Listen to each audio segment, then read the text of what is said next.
नमस्कार मेरे प्यारे दोस्तों। मैं हूं प्राध्यापक डॉक्टर राजेंद्र रघुवीर Deshpande from Pune, Maharashtra state, India. मैं आप सबका आयुर्वेद एकेडमी यूट्यूब चैनल में सहर्ष स्वागत करता हूं।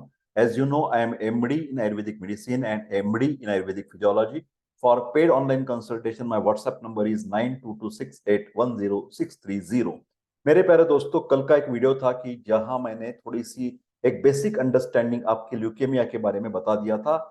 खून कैंसर बोलते हैं ना, ब्लड कैंसर है ये। इसमें डीएनए का म्यूटेशन हो जाता है। हमारे पेशी में, हर एक पेशी में ये डीएनए मौजूद होता है। कोई जेनेटिक कारण होते हैं, कई एनवायरमेंटल रीजंस होते हैं। और ये म्यूटेशन होने के बाद हमारी जो सेल्स हैं, RBCs, white blood cells and platelets, उनमें पूरी की पूरी डिस्टर्बेंस आ जाती है। उनकी क्वांटिटी क्वालिटी में बिगाड़ आ जाता है। जब हम हीमोग्राम देखते हैं तो उनको व्हाइट ब्लड सेल्स की संख्या बहुत मात्रा में, फिर उसमें क्वालिटी नहीं है, मात्रा ज्यादा होती है, क्वांटिटी ज्यादा होती है। और उसके साथ साथ एनीमिक कंडीशन, ब्लड की, खून की कमी होती है। हिमोग्लोबिन बिलो द 7-8 रहता है। उनका तकलीफ क्या होती है, सब बातें मैंने कल के वीडियो में बताई थी। तो आज एक ऐसे मैं आपके सामने प्रस्तुत करता हूं कि आयुर्वेद में एक संशोधन अच्छी तरह से हुआ है ल्यूकेमिया के बारे में। उसकी जानकारी मैं आपके सामने प्रस्तुत करना चाहता हूं, क्योंकि बहुत बार ऐसा देखा है मैंने कि लोगों के मन में होता है कि ये इतना पांच जितना बोलते हैं 5000 ईयर्स बैक का ये शास्त्र है, तो उसमें कोई प्रगति नहीं है, तो इनमें क्या ये जो बीमारियां हैं उनके बारे में पूरी की पूरी अंडरस्टैंडिंग है, उनमें कोई आयुर्वेद में कोई रिसर्च होता है नहीं होता है, वैसे वगैरह वगैरह वगैरह। तो इन लोगों के लिए मैं अभी थोड़ा थोड़ा करके आयुर्वेद के जो रिसर्चर्स है वो आपके सामने मैं प्रस्तुत करने वाला हूँ। उसकी शुरुआत ज्यादातर एक आप देखिए, एक तो प्लेलिस्ट में आप जाएंगे तो मेरा एक रिसर्च और मेडिकल स्टैटिस्टिक्स नाम की एक प्लेलिस्ट है। उधर जो विद्यार्थी गण है, आयुर्वेद के जो विद्यार्थी है, मॉडर्न के जो एलोपैथी के जो विद्यार्थी है, उनको एक एमडी और एमएस करते समय एक विषय सब्जेक्ट रहता है कि research methodology and medical statistics. इसके बारे में मैंने एक बुक भी लिखा है, वो अमेजोन पर इजीली अवेलेबल है। पूरे भारतवर्ष में वो पॉपुलर बुक है जो सिलेबस के अनुसार लिखा हुआ है। I am also a member of internal ethical committee of college of Ayurveda and research centre. तो मेरे खुद के भी कुछ एमडी एमएस के स्टूडेंट पास हो गए, उनके भी पेपर्स पब्लिश हो गए।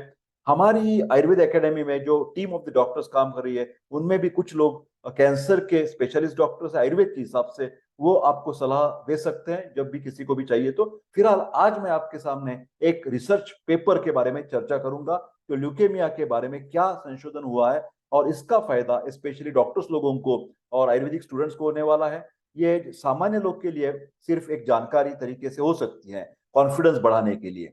तो ये रेड ब्लड सेल्स देखिए यहाँ पर कम हो गए हैं, और व्हाइट ब्लड की जो एबनॉर्मेलिटीज है, इमेच्योर सेल्स है, उनकी संख्या ल्यूकेमिया में बढ़ जाती है, जिसको ब्लड कैंसर बोलते हैं।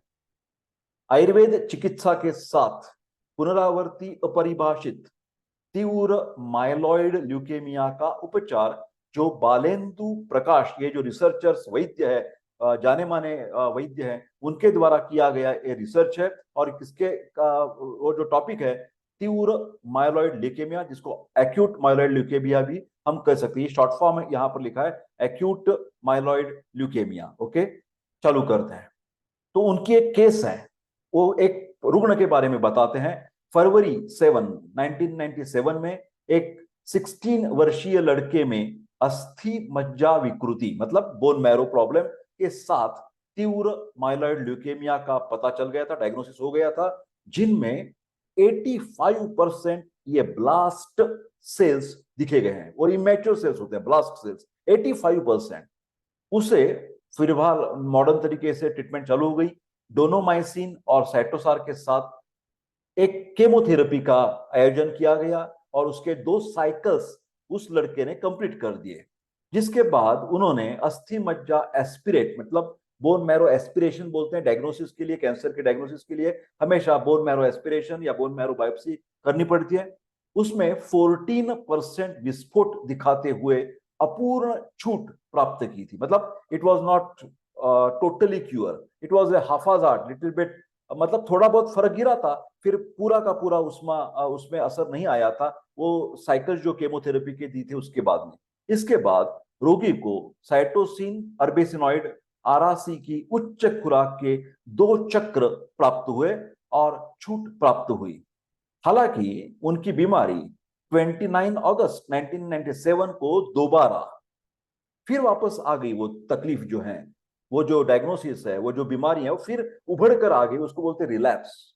जब आजार पुनः आ जाता है तो उसको बोलते हैं रिलैप्स, और जब कम हो जाता है तो उसको बोलते हैं रेमिशन।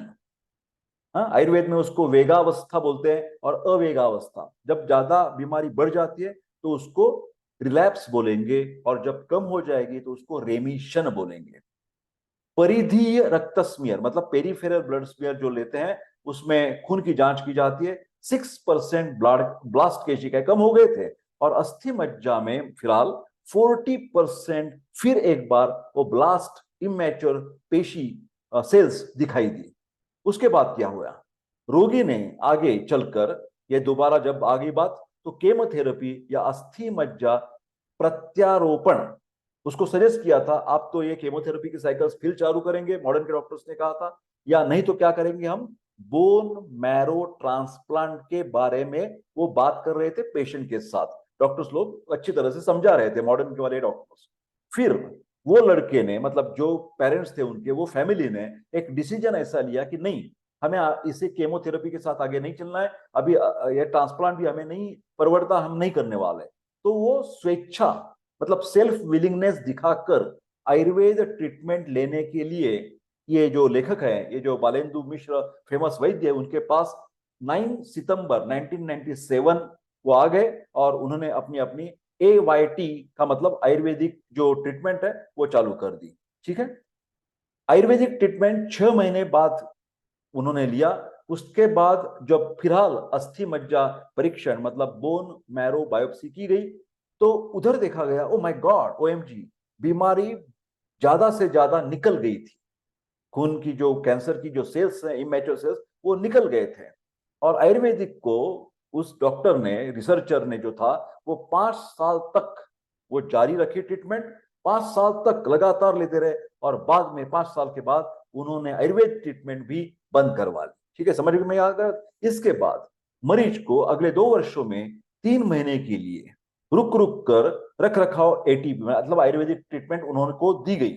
अगले 2 साल में 3-3 महीने के एक साइकिल बनाकर आयुर्वेदिक ट्रीटमेंट दी गई, न कि केमोथेरेपी। अभी अभी के जमाने में वो रोगी जो पेशेंट था सामान्य और स्वस्थ है, और उनकी आयुर्वेदिक ट्रीटमेंट के साथ रोग मुक्त जीवन के अभी 12 साल पूरे हो गए हैं, ऐसे उन्होंने रिसर्च पेपर के द्वारा सब लोगों को प्रस्तुत किया है। ये सब रिसर्च पेपर में आयुर्वेदिक, then relapsed acute myeloid leukaemia ऐसे शब्द का इस्तेमाल किया गया है, तो उसको कीवर्ड्स बोलते हैं।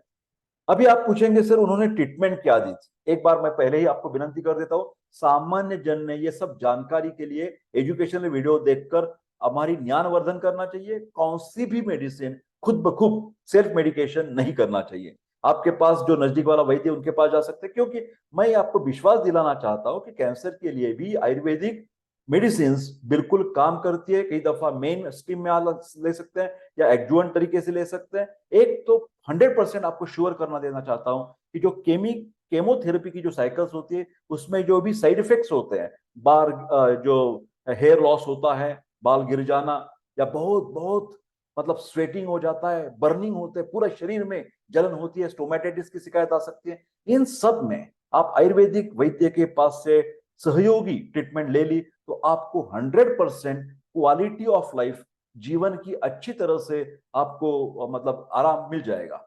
ठीक है, अभी इस डॉक्टर ने वो रिसर्च में कौन सी मेडिसिन इस्तेमाल की थी, उसका नाम है, वो स्टूडेंट्स के लिए, डॉक्टर्स के लिए फायदेमंद हो जाएगा। तो नवजीवन टैबलेट नाम की है, 125 मिलीग्राम की टैबलेट, एक गोली उन्होंने मतलब 2 गोलियां 2 दफा दी थी, BD 2 टाइम्स दी थी। देन वाली पानी टैबलेट है, वाली पानी टैबलेट 500 मिलीग्राम की टैबलेट भी, एक गोली सुबह एक गोली शाम को दे दी। उसके साथ साथ काम दुधा रस, ये पित्त कम करता है, उष्णता कम करता है। काम दुधा रस की जो पाउडर है वो 250 मिलीग्राम, BD का मतलब 2 दफा दिन भर में दी गई थी। प्राक 20 नाम की एक कैप्सूल, 500 मिलीग्राम की एक कैप्सूल, वो भी 2 दफा दी गई थी। तो कुल मिलाकर आप कह सकते हैं कि 3 गोली सुबह 3 गोली शाम को लगातार उसको देने पड़ेगी। अभी आप बोलेंगे सर इसका कंटेंट्स क्या है, तो नवजीवन जो टैबलेट इस्तेमाल की थी ये रिसर्चर ने, उसमें वाटर पानी का साथ दी गई थी, और उसमें रजत भस्म है, सिल्वर बोलते हैं, रजत भस्म, जहर मोरा है, देन निविशा नाम की एक वनस्पति है, देन तरुणी का मतलब गुलाब, रोज वाटर जिसको बोलते हैं रोज, उसमें इस्तेमाल किए गए थे, चंदन है, सैंडलवुड, गोजीवा नाम की एक वनस्पति है, और लता कस्तूरी, ये सब कंटेंट्स है, ये जो नवजीवन टैबलेट है उसमें है। वो सब मिलाकर ये टैबलेट बनाई दी गई थी। उसके साथ वालीपनी जो है ना, उसमें भी शुद्ध हिंगूल है, वो 1 पार्ट ले गया था। शुद्ध गंधक 2 पार्ट, लोह भस्म, आंवला, भल्लातक, हरड़, जिंजर जूस, आंवला जूस में ये सब मिलाया था, मधु है, तो ये सब मिलाकर ये टैबलेट वालीपनी वो रिसर्चर ने बनाई थी। कंपोजिशन ऑफ कामधुदारस ये मार्केट में मिल जाएगी आपको। ये मौक्तिक पिष्टि उसमें है, ठंडा ठंडा कूल कूल, प्रवाल पिष्टि है, मुक्ता शुक्ति पिष्टि है, कपर्दिक भस्म है, शंख भस्म है, सुवर्ण गेरिक है और अमृत सत्व है। और एक लास्ट वाली जो टैबलेट है प्राक 20, उसमें शुंठी 12.5 मिलीग्राम, मरीच पिप्पली, ये त्रिकुटु बोलते हैं ना, सुंठ मरीच और पिप्पली को, ये हम बोलते हैं ना मेटाबॉलिक प्रोसेस में सुधार लाते हैं, रोगा सर्वे पिमंदेग्नो। और हरितकी भी है जो वातानुलोमक है और टट्टी को भी साफ करती है, और एक प्रकार की रसायन द्रव्य भी हरितकी। तो मैं आभार प्रदर्शित करना चाहता हूं आप सब लोगों की तरफ से कि डॉक्टर बालेंदु प्रकाश ने समाज पर एक उपकार किया है कि उन्होंने जो रिसर्च किया उसकी जो रिसर्च आर्टिकल है वो international journal of Ayurveda research में उन्होंने पब्लिश की है। ये जो इसकी लिंक है, मूल ओरिजिनल आर्टिकल जिसको पढ़ना है उसके लिए लिंक मैं डिस्क्रिप्शन बॉक्स में दे रहा हूं। तो मेरे प्यारे दोस्तों, इसी तरह से अलग अलग बीमारियों के और अलग अलग रिसर्च के आपके सामने मैं प्रस्तुति करूंगा। तब तक आपको एक विनंती है कि वैधानिक इशारा डिस्क्लेमर, कौन सी भी बीमारी में यथावश्यक यथाकाल वैद्य की सलाह लेना जरूरत है। Please like, share, and subscribe my YouTube channel and press the bell button icon to get the notification of some interesting videos by Professor Deshpande. Thank you very much. Take care and see you soon.